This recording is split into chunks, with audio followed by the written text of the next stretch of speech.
नमस्कार दोस्तों, आज हम लोग अपने सेशन में इंडियन पॉलिटी के कुछ मोस्ट सिलेक्टेड क्वेश्चन के बारे में डिस्कशन करने जा रहे हैं जो आने वाले आगामी एग्जाम के लिए बहुत लाभकारी सिद्ध होंगे। तो आइए बिना टाइम वेस्ट किए कुछ प्रश्न को देखते हैं और बारी बारी हल करते हैं। पहला प्रश्न है, सूचना प्रौद्योगिकी से जुड़े कार्य जैसे डाटा का संग्रह करना, डाटा का अध्ययन एवं विश्लेषण करना, डाटा का प्रस्तुत करना आदि अर्थव्यवस्था किस क्षेत्र के अंतर्गत शामिल किया जाता है। दोस्तों, हम लोग जानते हैं अगर प्राथमिक क्षेत्र की बात की जाए तो प्राथमिक क्षेत्र को हम लोग कृषि क्षेत्र बोलते हैं। प्राथमिक क्षेत्र को कृषि क्षेत्र बोलते हैं। अगर द्वितीयक की बात की जाए, द्वितीयक क्षेत्र की बात की जाए तो इसको औद्योगिक क्षेत्र बोलते हैं। और तृतीयक की बात की जाए तो इसको सेवा क्षेत्र बोलते हैं। और चतुर्थ की बात की जाए, चतुर्थ क्षेत्र की बात की जाए दोस्तों, इसको सूचना प्रौद्योगिकी बोलते हैं। क्या चीज़? सूचना प्रौद्योगिकी कहते हैं। अगर पंचम क्षेत्र की बात की जाए तो पंचम क्षेत्र को दोस्तों क्या बोलते हैं? Gold collar professional, gold collar professional इसको बोलते हैं पंचम क्षेत्र को। तो इस प्रकार से हम लोग का देखिए चतुर्थ क्षेत्र को क्या बोला जाता है? सूचना प्रौद्योगिकी, जिसमें डाटा का संग्रह आदि सब का कार्य करना इसमें क्या होता है? शामिल होता है। तो इस पर हम लोग का आंसर क्या जाएगा? चतुर्थ क्षेत्र हो जाएगा, आंसर सी हो जाएगा। अगला प्रश्न देखते हैं। अगला प्रश्न है, प्लान्ड इकोनॉमी ऑफ इंडिया एक ऐसी पुस्तक थी जिसमें पहली बार भारत के आर्थिक नियोजन की रूपरेखा प्रस्तुत की गई। इस पुस्तक के लेखक थे, इस पुस्तक के लेखक कौन थे दोस्तों? इस पुस्तक के लेखक थे एम विश्वेश्वरैया, जिसने 1934 में इसका प्रकाशन किया था। 1934 में इसका प्रकाशन किया था। अगर श्रीमन नारायण अग्रवाल की दोस्तों बात की जाए तो इसके द्वारा गांधीवादी योजना, गांधीवादी योजना 1944 में शुरू की गई, तो 1944 में शुरू की गई थी। अगर एम एन रॉय की बात की जाए तो ये दोस्तों जन योजना, ये जन योजना चालू किया था। जन योजना कब चालू किया गया था? तो 1945 में किया था। जन योजना 1945 में किया गया था।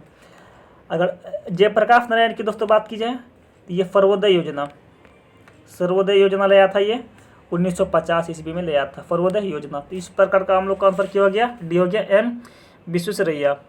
आगे बढ़ते हैं, अगला प्रश्न को देखते हैं। अगला प्रश्न है, नीति आयोग ने स्ट्रेटजी फॉर न्यू इंडिया 875 नामक रिपोर्ट किस वर्ष जारी की गई थी? ये दोस्तों 2018 में जारी की गई थी। 2018 में जारी की गई थी दोस्तों। इस क्षेत्र में कितने कार्य? इस क्षेत्र में दोस्तों 41 प्रकार की इसमें कार्य करने की लक्ष्य रखी गई थी। 41 प्रकार के कार्य रखने की लक्ष्य रखी गई थी 2022 तक, लेकिन पूरा नहीं हो पाया। अगला प्रश्न को देखते हैं। अगला प्रश्न है, भारत में म्यूचुअल फंड का आरंभ किस वर्ष हुई? भारत में म्यूचुअल फंड की आरंभ किस वर्ष हुई? तो दोस्तों म्यूचुअल फंड की दोस्तों बात की जा रही तो ये कब? 1964 में, 1964 में इसको आरंभ किया गया था दोस्तों। अगर म्यूचुअल फंड की बात की जाए तो ये म्यूचुअल फंड होता क्या है? देखिए, जैसे पर्सन ए बी सी ये सब क्या है? व्यक्ति हैं। अगर ये सब एक जगह रुपया जो एकत्रित करते हैं इसी को म्यूचुअल फंड बोलते हैं। म्यूचुअल इसी को फंड बोलते हैं। और यही रुपया जमा करके कोई अच्छे काम में लगाया जाता है ताकि आगे काम हो सके। और इसके साथ जो UTI unit trust of India के साथ इसको शुरू किया गया था। किसको? म्यूचुअल फंड को। तो इस प्रकार से हम लोग का आंसर क्या हो गया? ये हो गया 1964। अगला प्रश्न को देखते हैं। अगला प्रश्न है, निम्नलिखित में से कौन सी एक प्राप्ति पूंजीगत प्राप्ति नहीं है? निम्नलिखित में से कौन सी एक प्राप्ति पूंजीगत प्राप्ति नहीं है? दोस्तों पहला ऑप्शन है कर एवं क्रेतर प्राप्ति, दूसरा है ऋण की वसूली, दूसरा क्या है? ऋण की वसूली, और चौथा क्या है? तीसरा विनिवेश, और चौथा क्या है? उधार या घरेलू विदेशी। दोस्तों इस प्रकार से हम लोग का आंसर क्या हो जाएगा? यही होगा कर एवं क्रेतर की विकृति। और क्रेतर की दोस्तों बात की जाए तो इसमें जुर्माना सब लगाना जो होता है, जुर्माना लगाना, लाइसेंस, ये सब क्या है? लाइसेंस ये सब क्या है? क्रेतर के अंतर्गत ही आते हैं। अगला प्रश्न देखते हैं।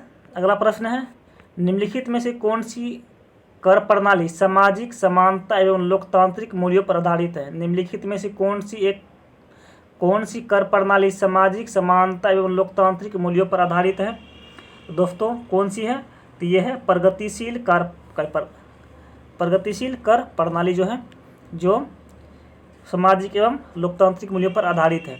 अगर प्रतिगामी कर प्रणाली की दोस्तों बात की जाए तो ये एक ऐसी प्रणाली होती है जिसमें आय बढ़ने के साथ साथ कर की दर में कमी आ जाती है। कर की दर में क्या होती है? कमी आ जाती है, लेकिन आय में क्या आती है? आय में वृद्धि होती है। आय में क्या होती है? आय में वृद्धि होती है। अगर अनुपातिक कर प्रणाली की दोस्तों बात की जाए तो इसमें क्या होता है? जब सभी आय वर्ग के लोग एक ही कर की दर पर हो। क्या है? एक ही कर की दर पर हो, दर क्या हो? समान हो, आय भी क्या है? समान हो, तो इसी क्या बोलते हैं? अनुपातिक कर प्रणाली। अब प्रगतिशील तो जाने गए हैं, सामाजिक एवं लोकतांत्रिक मूल्यों पर जो आधारित होती है। तो इस प्रकार से हम लोग का आंसर क्या हो गया? सी हो गया। अगला प्रश्न को देखते हैं। अगला प्रश्न है, निम्नलिखित में से भुगतान शेष के पूंजी खाते की मुख्य मुद्दे कौन सी? निम्नलिखित में से भुगतान पूंजी शेष के मुख्य मुद्दे कौन सी है? दोस्तों भुगतान शेष की यहाँ बात की जाए तो भुगतान शेष देखिए पहले होती क्या है। दोस्तों भुगतान शेष के अंतर्गत क्या आते हैं? चालू खाता आते हैं, और एक क्या आते हैं? पूंजी खाता आते हैं। अगर चालू खाते के अंतर्गत आने वाली चीज़ को देखते हैं तो वस्तु का आयात निर्यात हो गया। दूसरा हो गया सेवाओं का आयात निर्यात। अगर पूंजी के अंतर्गत आने वाले चीज़ को देखते हैं तो इसके अंतर्गत कौन कौन सी चीज़ आते हैं? देखिए सरकारी सौदा। दूसरा हो जाएगा निजी सौदा। क्या चीज़? निजी सौदा हो जाएगा। तीसरा हो जाएगा प्रत्यक्ष विदेशी निवेश। तो इस प्रकार से हम लोग को देख रहे हैं कि सभी आ रहे हैं। तो इसमें भी यहाँ देख रहा है ऋण दे रहा है, बैंकिंग एवं पूंजी लेन देन दे रहा है, विदेशी निवेश दे रहा है, उपयुक्त से भी। तो देख तो लगभग में सभी आ ही रहे हैं। तो यहाँ आंसर क्या हो जाएगा? उपयुक्त में से सभी हो जाएगा।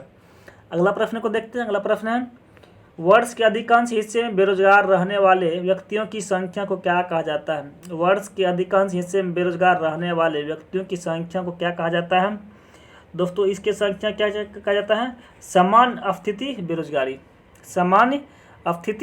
बेरोजगारी इसको कहा जाता है। तो आंसर ए हो जाएगा, इसका विकल्प ए हो जाएगा।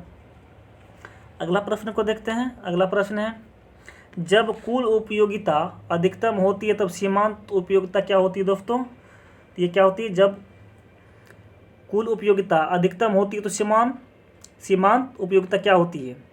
ये तो शून्य हो जाती है। क्या होती है? शून्य ये हो जाती है। अगला प्रश्न को देखते हैं। अगला प्रश्न है, गर्मी के मौसम में चाय की मांग वक्र में खिंचाव होगा दाईं से बाईं ओर, ऊपर की ओर, नीचे की ओर। तो दोस्तों देखिए इसको। तो दोस्तों गर्मी के मौसम में ऐसे भी हम लोग क्या करते हैं? चाय कम पीते हैं, और चाय कम पीते हैं तो इसका क्या होगा? मांग भी क्या होगा? उत्पादन ज़्यादा होगा और मांग कम होगा। और देख लीजिए इसका, अगर चाय की बात की जाए दोस्तों, अगर एक पैराग्राफ पर देखा जाए, अगर इसको इधर प्राइस पर रखा जाए और इधर क्वांटिटी को रखा जाए तो यहाँ क्या होता है? तो उत्पादन क्या होगी? यहाँ कम होगी। उत्पादन कम होगी, उत्पादन की संख्या क्वांटिटी क्या होगी? यहाँ बढ़ेगा। क्वांटिटी बढ़ेगा लेकिन चाय पीने वाला संख्या तो क्या होगी दोस्त? प्राइस यहाँ घटेगा, क्योंकि चाय पीने क्या होती है? कम होती है। तो इस प्रकार से देखिए क्या हो रही है कि बाईं तरफ क्या होती है दोस्तों? ये बाईं तरफ ये बढ़ती जाती है। तो इस प्रकार से हम लोग का आंसर क्या हो जाएगा? यहाँ बी हो जाएगा। अगला प्रश्न को देख रहे हैं। अगला प्रश्न है, जब कीमत में थोड़ा सा परिवर्तन होने पर पूर्ति में ज़्यादा वृद्धि हो जाए तो पूर्ति का स्वरूप कौन सा होगा? जब कीमत में थोड़ा सा परिवर्तन होने पर पूर्ति में ज़्यादा वृद्धि हो जाए तो पूर्ति का स्वरूप कौन सा होगा? तो दोस्तों ये क्या होगा? पूर्ण लोचदार हो जाएगा। ये क्या हो जाएगा? पूर्ण लोचदार हो जाएगा ये। इस प्रकार से आंसर डी इसका हो गया। अगला प्रश्न को देखते हैं। अगला प्रश्न है, कर से राजस्व की प्राप्ति और कर की दर के बीच संबंध को प्रदर्शित करने वाला वक्र को क्या कहते हैं? कर से राजस्व की प्राप्ति और कर की दर के बीच संबंध को प्रदर्शित करने वाला वक्र को क्या कहते हैं दोस्तों? इसको कहता है लेफर वक्र बोलते हैं। इसको क्या बोलते हैं? लेफर वक्र बोलते हैं। अगर फिलिप्स वक्र की दोस्तों बात की जाए तो इसका होता है, फिलिप्स वक्र जो होते हैं ये मुद्रास्फीति एवं बेरोजगारी। क्या चीज? बेरोजगारी के बीच क्या होती है? कड़ी होती है फिलिप्स वर्ग। अगला प्रश्न को देखते हैं। अगला प्रश्न है बैंकिंग लोकपाल योजना की शुरुआत किस वर्ष हुई थी? बैंकिंग लोकपाल योजना की शुरुआत दोस्तों 1995 में 1995 इसकी शुरुआत की गई थी बैंकिंग लोकपाल की। अगला प्रश्न देखते हैं बीमा क्षेत्र में प्रवेश करने वाली निजी कंपनी में विदेशी निवेश प्रत्यक्ष निवेश की सीमा वर्तमान में दोस्तों कितना है? ये 74%। कितना है? 74%, 74% ये वर्तमान में भी है। अगला प्रश्न को देखते हैं। अगला प्रश्न है मुद्रास्फीति के दौरान निम्नलिखित में से किन्हें हानि उठानी पड़ती है? दोस्तों मुद्रास्फीति का मतलब क्या, अगर बात की जाए तो क्या होती है? कीमतें वृद्धि, मतलब भाव बढ़ना। और क्या बोलते हैं? किन्हें हानि उठानी पड़ती है? तो पहला ऑप्शन है उत्पादक वर्ग को, तीसरा है व्यापारी वर्ग को, तीसरा है पेंशन भोगी वर्ग को, उपयुक्त में से सभी। आप देखिए जब मुद्रास्फीति का मतलब क्या होता है दोस्तों? महंगाई बढ़ना। मुद्रास्फीति का मतलब महंगाई बढ़ना। महंगाई बढ़ेगी लेकिन उत्पादक वर्ग ही बढ़ सकता है, व्यापारी भी अपना दम बढ़ा सकता है, लेकिन पेंशन भोगी का दम दोस्तों नहीं बढ़ता। ये जैसे कि तैसे ही रहता है। क्या रहता है? ये जैसे कि तैसे रहता है। तो पेंशन भोगी को ही उठाना पड़ता है। तो इस प्रकार से हम लोग का आंसर सी हो गया, पेंशन भोगी को ही, क्योंकि इसका क्या होता है? मंथली इसका सीमांत रहते हैं, इसका लिमिट रहते हैं। अगला प्रश्न है विश्व दूध दिवस प्रतिवर्ष किस तिथि को मनाया जाता है? विश्व दूध दिवस प्रतिवर्ष किस तिथि को माना जाता है? दोस्तों ये 1 जून को माना जाता है। कब? 1 जून को ये माना जाता है। अगला प्रश्न को देखते हैं। अगला प्रश्न है व्यापार चक्र के विभिन्न अवस्थाओं के दौरान उत्पन्न होने वाली बेरोजगारी को क्या कहते हैं? व्यापार चक्र के विभिन्न अवस्थाओं के दौरान उत्पन्न होने वाली बेरोजगारी को क्या कहा जाता है? तो दोस्तों इसको क्या कहा जाता है? इसको बोलते हैं चक्रीय बेरोजगारी। दोस्तों क्या बोलते हैं इसको? चक्रीय बेरोजगारी इसको बोला जाता है।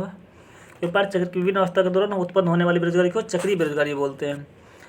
अगला प्रश्न है भारत में गरीबी स्तर का आकलन किस आधार पर किया जाता है? दोस्तों गरीबी स्तर की दोस्तों बात की जाए तो ये पहला इसको देखा जाए तो ये सुरेश तेंदुलकर कमेटी जो था, सुरेश तेंदुलकर कमेटी जो था, ये 2005 से लेकर 2009 तक रहा। कब तक? 9 तक रहा था ये। और दूसरा था रंगराजन कमेटी था, जो 2012 से लेकर 2014 तक रहा था। और इसका क्वेश्चन क्या कह रहा है? भारत में गरीबी के स्तर का आकलन किस आधार पर किया जाता है दोस्तों? तो ये परिवार के उपयोग व्यय के आधार पर इसको किया जाता है। बी जो आंसर है यही होगा, परिवार के उपयोग व्यय के आधार पर इसका आकलन किया जाता है। अगला प्रश्न है योजना आयोग के 65 वर्षों के इतिहास में कुल कितने वर्ष योजना आयोजित रहा था? अगर योजना दोस्तों आयोग की बात की जाए, ये योजना आयोग का गठन जो किया था 1950 में इसका गठन हुआ। अब बाद बाकी इसका समाप्ति कब हुआ? 2015 में। 2015 में लगभग ये कुल कितना 65 वर्षीय रहा। कितना? 65 वर्ष रहा। और ये बोल रहा है कि अवरोध कितना वर्ष है? 6 वर्ष इसका अवरोध में रहा था। अगला प्रश्न को देखते हैं। अगला प्रश्न है जैसे जैसे अर्थव्यवस्था का विकास होता है देश की जीडीपी में किस क्षेत्र का हिस्सा बढ़ता जाता है? जैसे जैसे अर्थव्यवस्था का विकास होता है देश की जीडीपी में किस क्षेत्र का हिस्सा बढ़ता जाता है? दोस्तों तृतीयक क्षेत्र जो होता है इसी का क्या होते हैं? हिस्सा बढ़ता जाता है। तृतीयक क्षेत्र इसका हो जाएगा, तृतीयक क्षेत्र। अगला प्रश्न है लघु उद्योग विकास बैंक की स्थापना। भारतीय लघु उद्योग विकास बैंक की स्थापना की गई थी। किस वर्ष की गई थी? कि दोस्तों 2 अप्रैल 1990 को इसकी स्थापना की गई थी। अगला प्रश्न है आवश्यकताएं होती है। ये दोस्तों क्या होती है? आवश्यकताएं क्या होती है? ये असीमित होती है। आवश्यकताएं क्या होती है? असीमित होती हैं। अगला प्रश्न देखते हैं। अगला प्रश्न है निम्नलिखित में से कौन सुमेलित नहीं है? तो मिलाते हैं हम लोग। क्या है? रजत क्रांति, ये अंडा उत्पादन। दोस्तों क्या ये अंडा उत्पादन ये क्या है? सही है। अंडा उत्पादन ये सही है, रजत। उसके बाद देखिए श्वेत क्रांति, ये दूध उत्पादन के लिए भी सही है। नीली क्रांति ये मछली से संबंधित है, ये भी क्या है दोस्तों? ये भी सही है। गुलाबी क्रांति दोस्तों ये झींगा या मछली गुलाबी ग्रंथि किससे है? मछली से संबंधित, झींगा या मछली से संबंधित है, झींगा या मछली से। अब मांस की दोस्तों बात की जाती है तो मांस किसकी होती है? ये लाल ग्रंथि, किसकी? लाल ग्रंथि की होती है मांस। तो इस प्रकार से दोस्तों हम लोग का डी क्या है? डी गलत है। अगला प्रश्न देखते हैं। अगला प्रश्न है निम्न में से कौन सी अंतर्राष्ट्रीय संस्था मानव विकास सूचकांक जारी करती है? निम्नलिखित में से कौन सी संस्था अंतर्राष्ट्रीय मानव विकास सूचकांक जारी करती है? ये दोस्तों कौन संस्था है?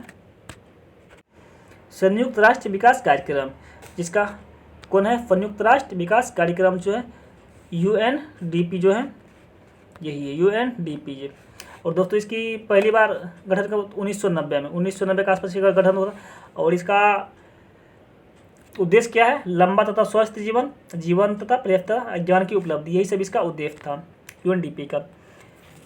अगला प्रश्न देखते हैं। अगला प्रश्न है निम्नलिखित में से कौन सा एक व्यष्टि अर्थव्यवस्था का अध्ययन का क्षेत्र है? निम्नलिखित में से कौन सी एक व्यष्टि अर्थव्यवस्था के क्षेत्र है? तो दोस्तों वस्तु की कीमत का निर्धारण करना, ये सी जो है वस्तु की कीमत का निर्धारण करना। तो आज की सेशन में दोस्तों हम लोग देखें 25 प्रश्न को देखे हैं, जो आने वाले एग्जाम के लिए बहुत लाभकारी सिद्ध होंगे। Thank you very much, have a nice day.